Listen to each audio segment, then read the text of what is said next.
All right, I'm gonna do something a little bit different today. Uh, gonna do a video here, but this is gonna be more on a spiritual topic. I want to look at the life of Joseph. Joseph was indeed a targeted individual, and the Bible gives us some very, very interesting details that I know I can relate to in the life of Joseph. Um, so I'm looking at Genesis 37. And I just want to point out a few very specific details. It says there in verse 1, Jacob dwelt in the land wherein his father was a stranger in the land of Canaan. These are the generations of Jacob. Joseph, being 17 years old, was feeding the flock of his brethren, and the lad was with the sons of Bilhah, with the sons of Zilpah, his father's wives, and Joseph brought unto his father their evil report. So first point that the Bible's very clear on is Joseph was only 17 years old, so he was very young, number one. Number two, he was feeding the flock. Obviously, I think he was ranked as a special person, or at least a person of authority or person of responsibility, by being able to and having the skill to be able to feed the flock of his brethren. But then in verse 2, I think this is the one that really stands out as being one of the reasons why Joseph was targeted. It says there that Joseph brought unto his father their evil report. So somehow Joseph told on his brothers, or told on his brethren, I'll say, their evil report. He told it to his father. All right. That's point number one. Joseph was, I guess you and I might call it today, a whistleblower. But Joseph didn't stop there.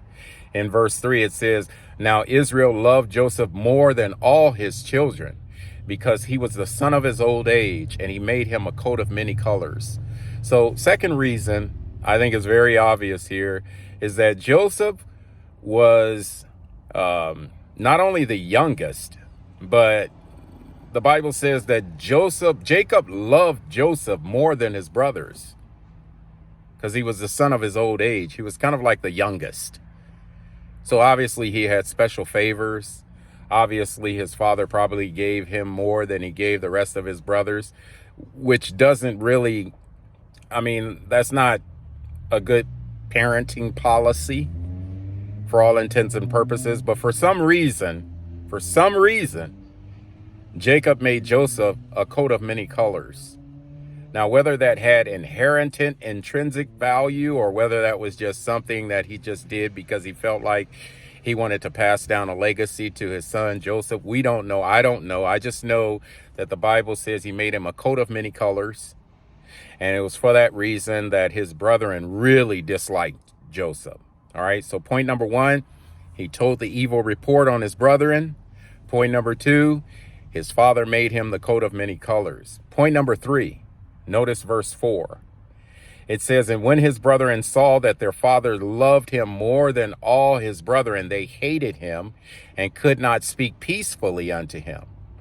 So it got to the point to where they couldn't even talk to him peacefully. It got to the point to where he was not only disliked by his brethren, but they couldn't even tolerate his presence. Now, that is truly what I believe a targeted individual is.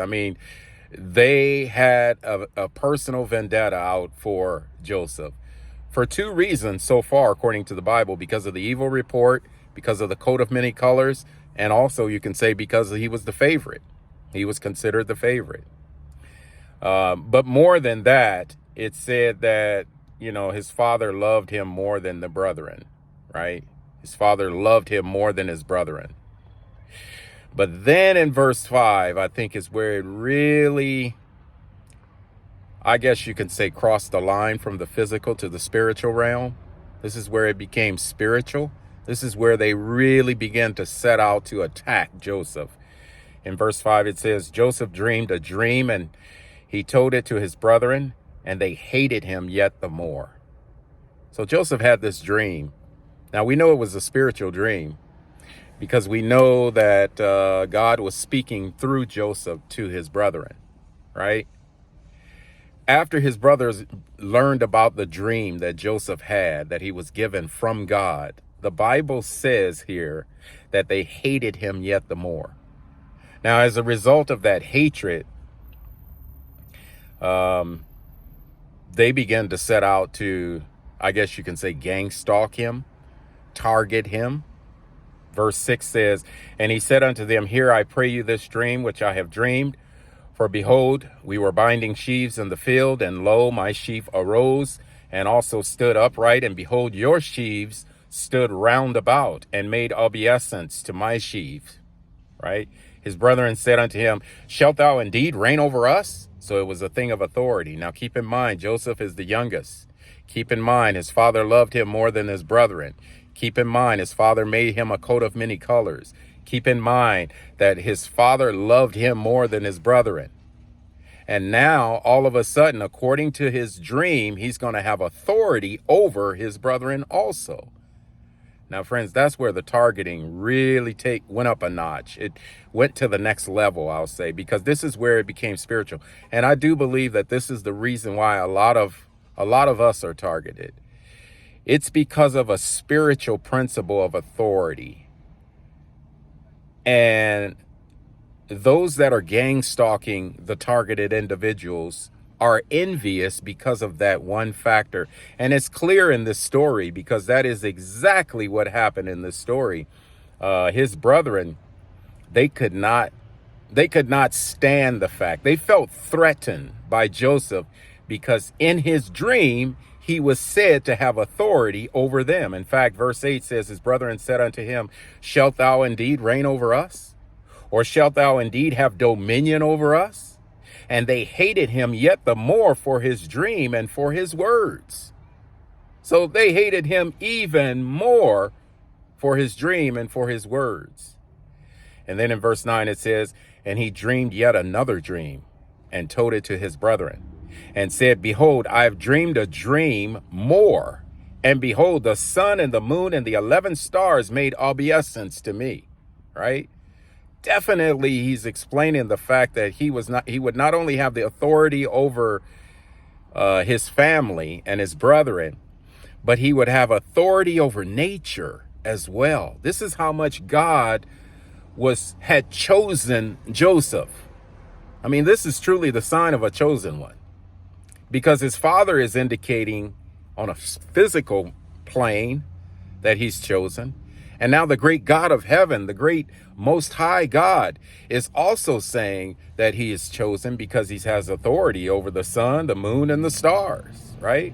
In verse 10, it says, "And he told it to his father and to his brethren, and his father rebuked him and said unto him, What is this dream that thou hast dreamed? Shall I and thy mother and thy brethren indeed come to bow down ourselves to thee and to the earth?" And then here's where it really becomes clear, guys. This is where it really becomes clear, because this is the reason why you and I are targeted. In verse 11, it says, "His brethren envied him, but his father observed the saying." So his brothers now envy him because, number one, he brought the evil report of his brethren. Number two, his father made him the coat of many colors. Number three, his father loved him more than his brethren. And then finally, number four, the fourth reason was because Joseph began to receive dreams from the Most High God. Now, this is not to say that every chosen one or every targeted individual is going to receive dreams, but it definitely tells us that a chosen one is chosen for a reason. Whether or not that person wants to cooperate and obey the Most High God so that he can get dreams or have dreams or be a mouthpiece for the Most High. But the fact of the matter is, those who have not been chosen recognize your chosen status. And they recognize it in such a way where they become so very envious, just like Joseph's brethren. They became so very envious of you that now they want to do something very, very violent and wrong and unjust. It says in verse 12, "And his brethren went to feed their father's flock in Shechem? And Israel said unto Joseph, Did not thy brethren feed the flock in Shechem? Come, and I will send thee unto them. And he said unto him, Here am I. And he said unto him, Go, I pray thee, see whether it be well with thy brethren, and well with the flock, and bring me word again. And he sent him out to the vale of Hebron, and he came to Shechem. And a certain man found him, and behold, he was wandering in the field. And the man asked him, saying, What seekest thou? And he said, I seek my brethren. Tell me, I pray thee, where they feed the flocks. Right? And I want to I'm going to read verse 17. It says, And the man said, They departed hence, for I heard them say, Let us go to Dothan. And Joseph went after his brethren and found them in Dothan. And verse 18 says, And when they saw him afar off, even before he came near unto them, they conspired against him to slay him. Very clear evidence. Joseph is a targeted individual by his brethren. The first thing they would do in response to their envy is they conspired against Joseph. Not just any type of conspiracy, but a conspiracy to kill him. But they couldn't do it directly. They had to do it indirectly. In other words, they had to do what we call today no touch slaying or no touch murder. They had to conspire in such a way where they would not take the blame or be the fall guy for his death. They had to sort of manipulate reality in such a way where they could actually cause Joseph to die, but not look like the villains or the perpetrators for his death. And that is exactly what they did. That's why they conspired, because they had to make a plan that would vindicate them, but it would indict Joseph. In verse 19, it says, And they said one to another, Behold, this dreamer cometh. Notice how they're referring to Joseph. No longer referring to him as our brother. They're referring to him, this dreamer cometh. Come now, therefore, let us slay him and cast him into some pit. And we will say, Some evil beast hath devoured him. And we shall see what will become of his dreams. Right? So they clearly conspired to slay Joseph, but do it in such a way where it appeared that some evil beast, something mysterious got a hold of Joseph and killed him. I mean, certainly it wasn't his brethren. Certainly it wasn't his brethren. It wasn't those who envied him, because the only reason why they would do such a thing, if they found out that they were the villains or the perpetrators, people would know that the only reason why they did it was because of envy. And the envy was more so because of his spiritual aptitude, his ability to receive direct messages from the Most High, right? Verse 21 says, And Reuben heard it, and he delivered him out of their hands, and said, Let us not kill him. And Reuben said unto them, Shed no blood, but cast him into the pit, into this pit that is in the wilderness, and lay no hand upon him, that he might rid him out of their hands to deliver him to his father again.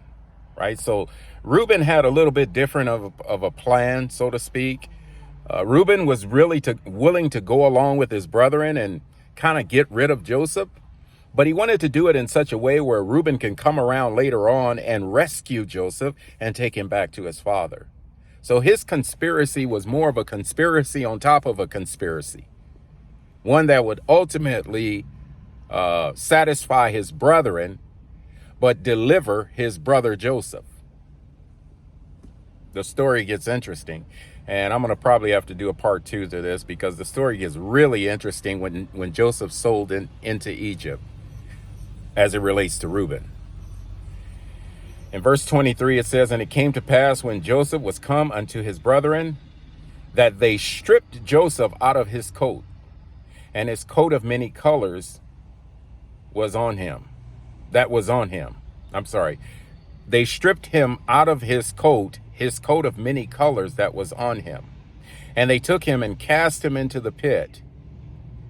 And the pit was empty and there was no water in it.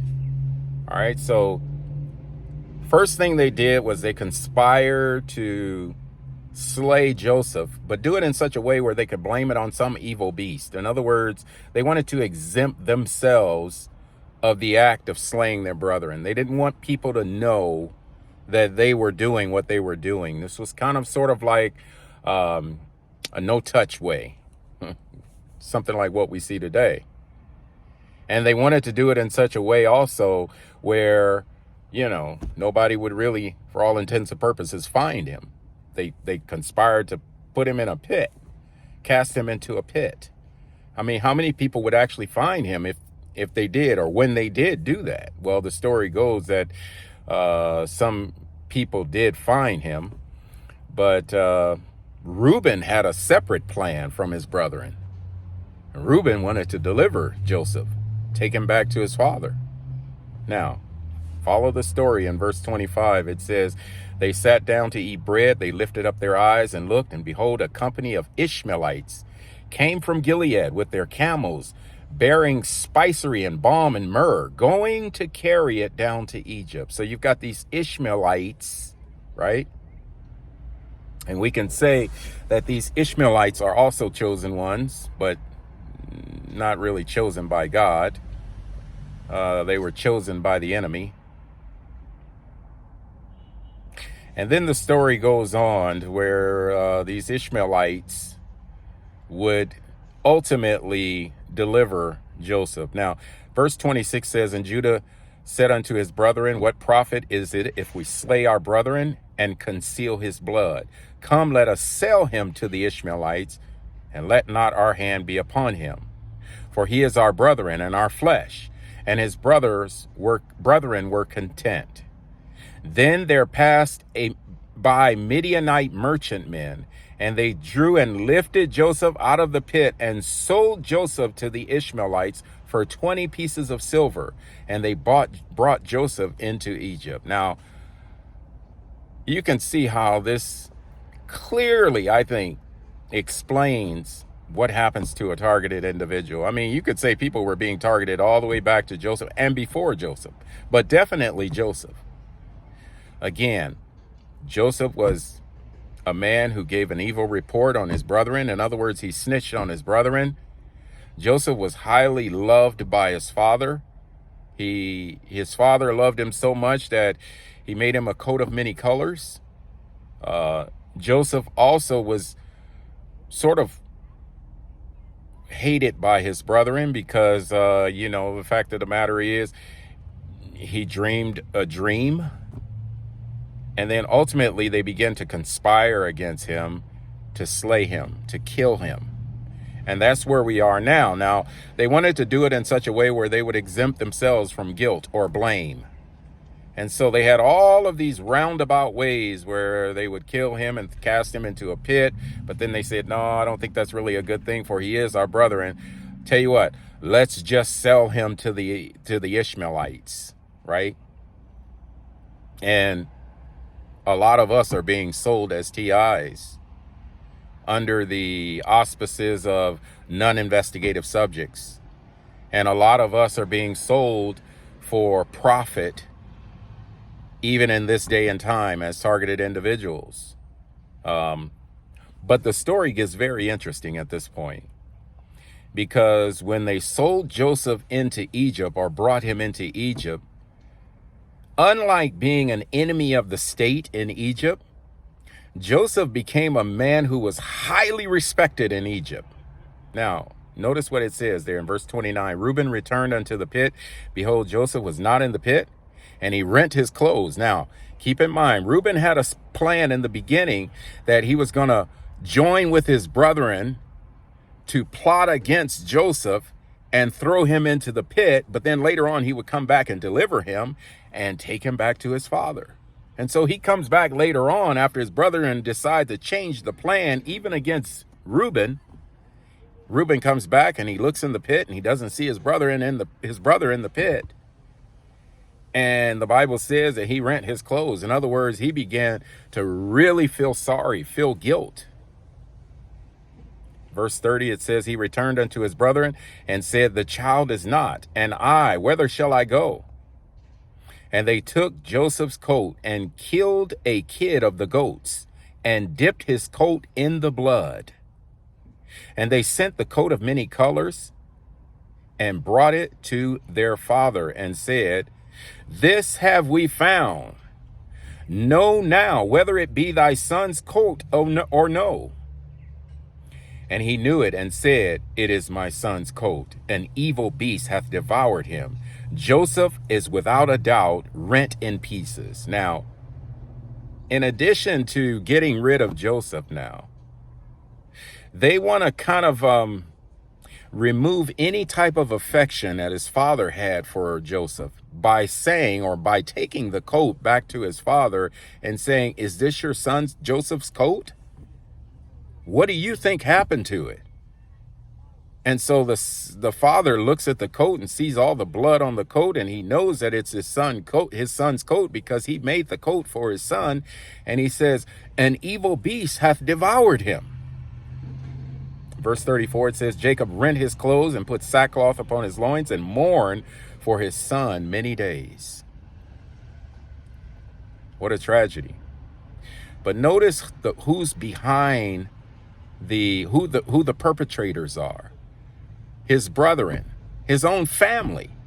His own family is the one that conspired to throw him into a pit and then deliver him out of the pit, sell him to the Ishmaelites, but take his coat and kill a goat and dip the coat in the blood and then take it back to you see the plot? You see how the plot thickens more and more and more and more?